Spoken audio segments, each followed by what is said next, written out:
¿Qué tal, amigos? ¿Cómo están? Buen día, por si son de mañana las horas o de tarde o de noche. A la hora que ustedes estén viendo este espacio, le mandamos un cordial saludo y saludo con mucho gusto a mi buen amigo Pablo Reina Quiroga. Él es experto analista en temas financieros, en temas socioeconómicos, y un servidor, Norberto Lacarrier. Vamos a estar abordando de nueva cuenta asuntos vinculados con el interés de nuestra economía. Pablo, pues hemos estado hablando de la inflación y hemos estado hablando de cómo esta ha pulverizado nuestra moneda.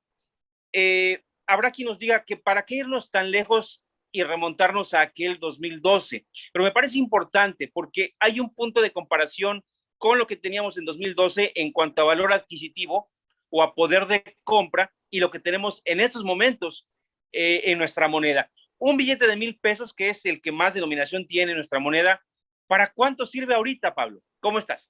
Buenos días, buenas tardes o buenas noches para todos. O buenas. Bueno, primeramente hay que tomar en cuenta que la inflación es un cáncer, poco a poco va consumiendo el poder adquisitivo de la gente.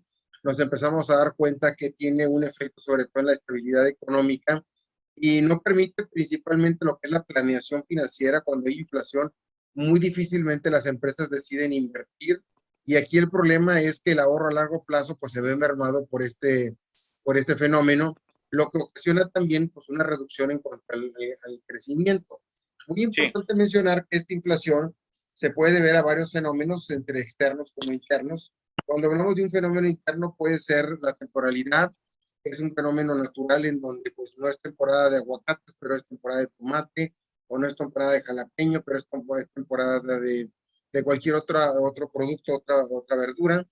Y cuando estamos hablando, por ejemplo, de fenómenos externos, puede ser algún desastre natural, alguna tormenta, algún diluvio, alguna inundación, o en su defecto lo que hemos estado viendo en los últimos meses, la guerra de Rusia contra Ucrania, en donde el principal productor de gas, de petróleo y de fertilizantes, pues se ve prácticamente bloqueado por el tema de la invasión a Ucrania, y el principal exportador de granos pues también se ve afectado en cuanto a la producción y elaboración y exportación de estos granos para lo que es la producción de alimentos. Así que la inflación, pues, ¿qué es lo que nos sucede? Que cuando yo voy a una tienda de conveniencia con 1,000 pesos, compraba el mandado para 2 semanas, ahora voy a la tienda de conveniencia y con 1,500 pesos, con 1,000 pesos, resulta que compro el 70, 60% dependiendo de la inflación. La inflación está marcada en 7,65 en mayo, el mismo periodo anual, pero tiene una proyección para incrementarse hasta en un 10%, total tasa de 10% para finales de diciembre, lo que significa que los precios van a seguir en constante aumento, dada la situación que se está dando de escasez. Importante mencionar, Roberto, que se trata también de una pérdida en lo que es la cadena productiva, y pues todo eso pues nos merma, pues, sobre todo para la productividad, para la actividad económica y sobre todo para tener productos económicos. Podríamos decir que nuestro país tiene una de las tasas más bajas de inflación a nivel Latinoamérica, y sí, el promedio anda en 6%, nosotros andamos en 7,65 promedio, pero si nos comparamos, cosa curiosa, con Venezuela, Venezuela trae una inflación del 500%. Argentina trae un 52%, Brasil trae un 8,2% y Bolivia trae un 9,4% de inflación, de los países latinoamericanos que están en la peor condición económica.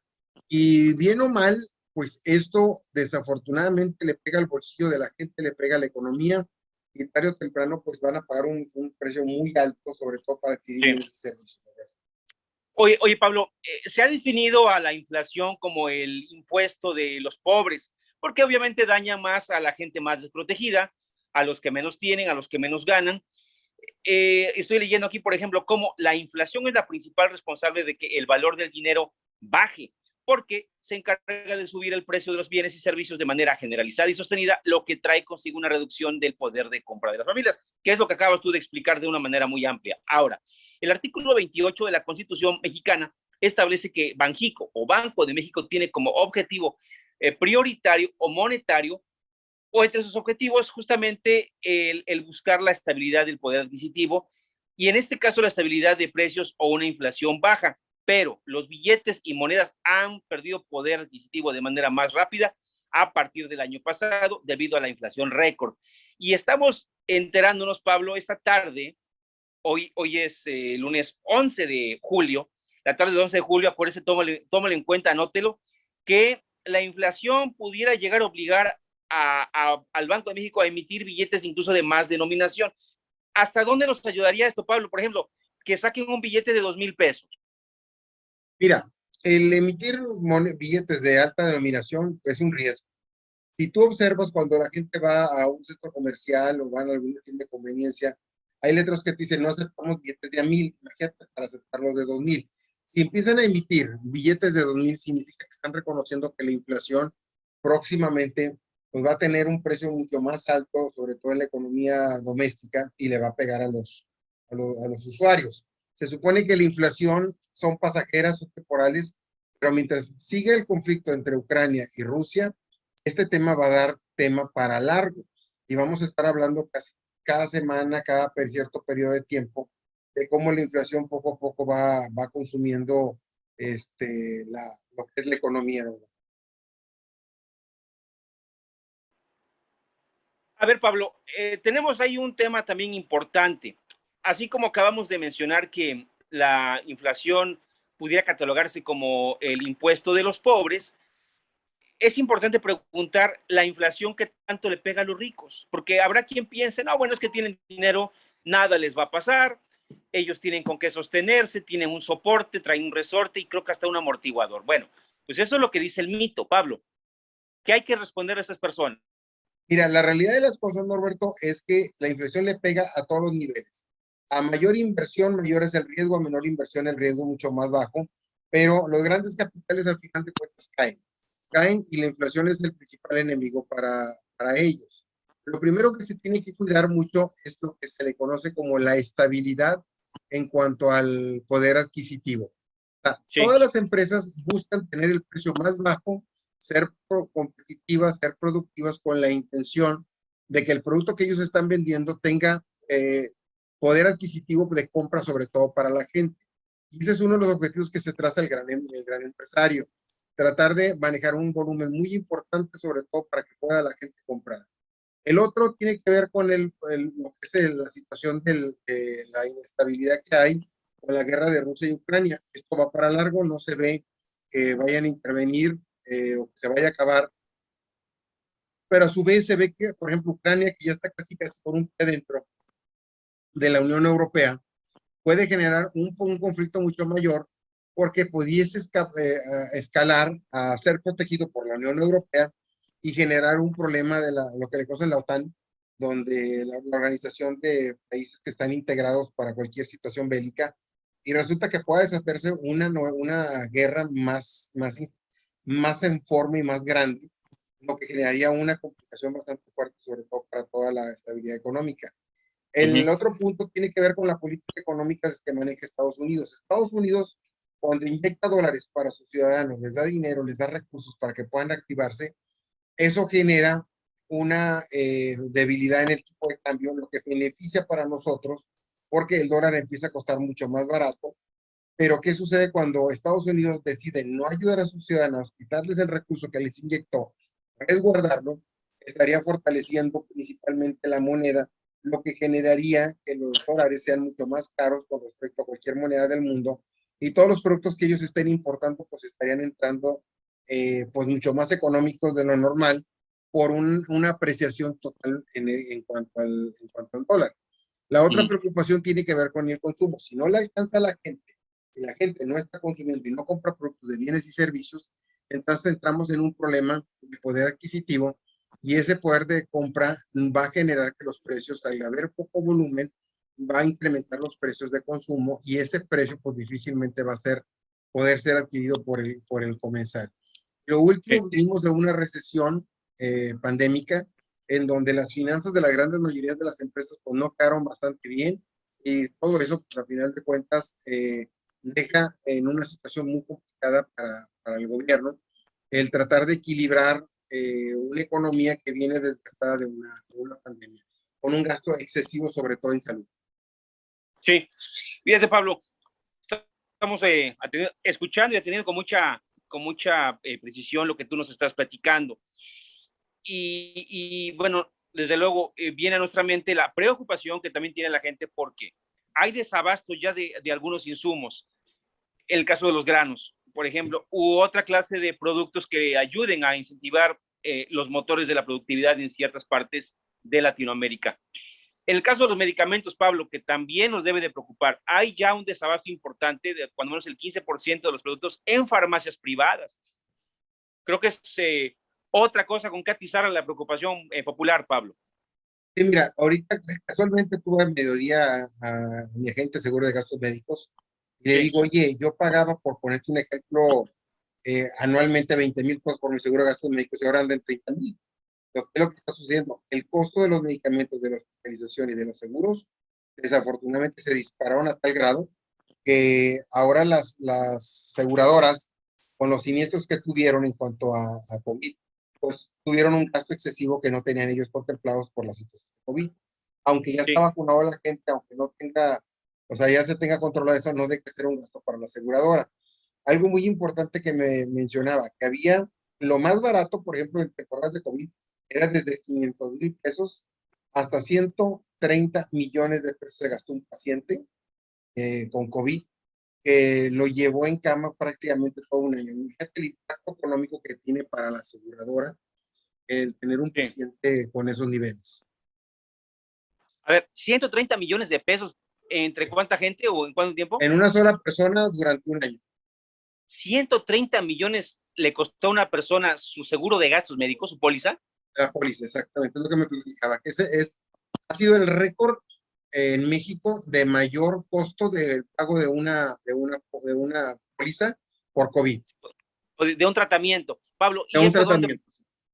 dónde ocurrió eso? Aquí en México, en Monterrey. En Monte. Bueno, ojalá y la persona por lo menos esté bien. Sí, lo que pasa es que el paciente dentro del COVID tuvo problemas con órganos vitales y esos órganos tuvieron que ser sustituidos y los costos de traslado, de conseguir otro órgano, de hacer los implantes y tener que lidiar con el COVID representó un alto costo para mantener a la persona viva. Era lo que a mí me platicaba. ¿Cuánto estaría pagando de deducible esa persona, Pablo, con esa póliza? Mira, normalmente se paga entre 20 y 30 mil pesos el deducible más el coaseguro, que es otro porcentaje de los costos, pero está topado. Por ejemplo, si te gastaste 100 millones, está topado a un porcentaje de 50, 70 mil pesos, ponle 100 mil pesos en total. Pero contra los 140 millones de pesos que se gastó por la hospitalización durante un año en cuidados intensivos, es bastante fuerte. Porque una cosa conllevó a otra cosa. Sí, claro. Ahora, tuvo para pagar esos 70, 100 mil pesos, pero imagínate, Pablo, toda la gente que no tiene ni para pagar una consulta médica. Exactamente, por eso digo, los costos de la medicina se comercializaron a la alza. O sea, la inflación está pegando a la medicina todavía con más fuerza, Pablo. Exactamente, sobre todo los riesgos que representan para un médico, para una enfermera, para un anestesiólogo estar en un quirófano como persona de COVID. Todo el equipo que tiene que utilizar, toda la vestimenta y las medidas de seguridad que tiene que tener el doctor para no verse involucrado en un tema de COVID. Y agregar, Pablo, como le ocurrió al paciente que nos mencionas, los efectos o el llamado efecto post-COVID, las consecuencias post-COVID, que es cuando se ve afectado o comprometido un órgano. Hay personas que han tenido, a reserva de que algunas áreas de la ciencia lo desmientan, pero hay otras áreas que lo afirman. Y a reserva de esto, Pablo, hay mucha gente que ha tenido directamente consecuencias o secuelas cardíacas o neurales. Mira, en lo que es el estrés, la alta presión, aparte, o sea, todo eso, los cambios de hábitos de alimentación, todo en combinación le han pegado al paciente. Me decía las aseguradoras, es que ahorita la moda está que te dé un infartazo, o que seas hipertenso, que tengas alta presión, que aparezcas con colesterol. ¿Por qué? Porque nos pasamos 2 años sin hacer ejercicio, sentados, comiendo, en un escritorio, sin movilidad, porque así lo ameritaban las reglas de operación. Pues todo esto pues fíjate, Pablo, generó una situación complicada. Y sin embargo, Pablo, yo creo que era cuestión de iniciativa personal, digo, porque tiene que haber una hora en la que te pares, tienes que ir a comer, tienes que descansar o por lo menos tienes que relajarte. Y en cualquiera de esas horas la gente pudo haber aprovechado y todavía puede hacerlo para hacer ejercicio, para salir del sedentarismo. Sí. Digo, ahí, para que veas, en cuestión de salud, Pablo, pues no hay pretexto, ¿no? Y exhortamos a que la gente lo haga, porque pues el COVID ahí viene otra vez, quizá no con la misma fuerza. Hay quien atribuye a que la pasada ola pues se llevó a quienes estaban sometidos al orden natural. Sí, no, y muchas personas, por Pero necias, tercas, testarudas, no se quisieron vacunar, no quisieron darle seguimiento, y ahí están las respuestas. No, Pablo, y aparte, no se cuidaban, no se ponían el cubreboca, salían a lugares concurridos, arriesgaban a otra gente. Y volvemos al tema, ¿no? Si ya padecían de algún tema como la diabetes, la hipertensión, alguna cardiopatía, pues esto se les acrecentó. Pues Pablo, a cuidarnos porque la inflación ya es pandémica. Exactamente, y vamos para largo. Esto yo creo que vamos a estar hablando meses, yo creo que de diciembre y todavía parte del próximo año de esta inflación. Híjole, Pablo, cuando escucho la palabra inflación, haz de cuenta que me entra un Brexit, pero del alma, se me escapa el alma del cuerpo. Exactamente. Sí, Pablo, muchas gracias. Gracias a ti, Pablo. saludos. Finanzas